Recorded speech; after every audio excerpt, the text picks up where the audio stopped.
يلا شباب، اليوم راح نسوي فيديو عن موضوع تصفيات كأس العالم، وبالأخص جراج حويدر.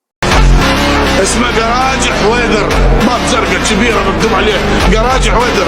انت طب وبعد مالك شغلة. اني هسه اروح لو دعتك. اقول لك شوف، ترى اني ما مسؤول عليك. تفتهمين؟ عليك. لان جراج حويدر اللي يطب له بيطلع منه سلام.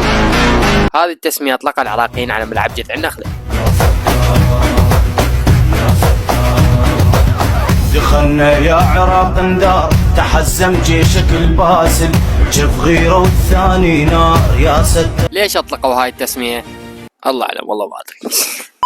قبل ما نبدي مو تنسى تحط لايك وتدعمنا باشتراك، ترى ابكي والله.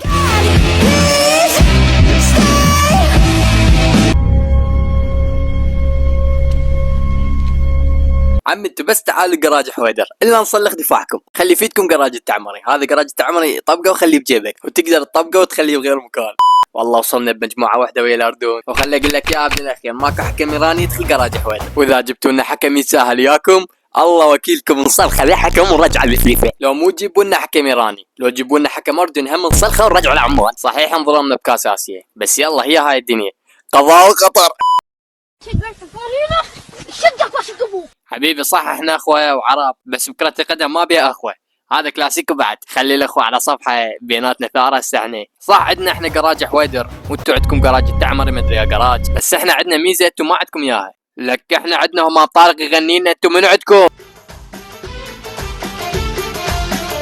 عراقي انا يا صاحب النخوة. اوه شيت، راسك يا ولد خسرنا. عمي رحمة والديكم بعد احد يطي الماكل وما انطارك. يلا عادي، ما دام غنى هاي المرة واحدة وجاب العيد خلاص بعد ما يعيدها. عراقي ابو الغيرة العراقي.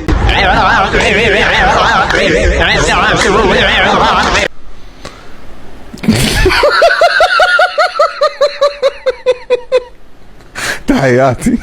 وجه احترامي للشعب الاردني، رغم انه هاي الخلافات اللي جالسه بيناتنا، لكن تبقى كرة القدم ولازم نصعدش. لكن بعيدا عن كرة القدم احنا اخوة وشعب واحد وبس. والله هنا وصلنا لنهاية المقطع، اذا عجبكم خلوا لايك. يلا بيس اوت. امسك وانا حامل اعمال، ده اسمه كلام بالذمة. ليه انت دماغك وحشة درمود التلفزيون؟ طب خد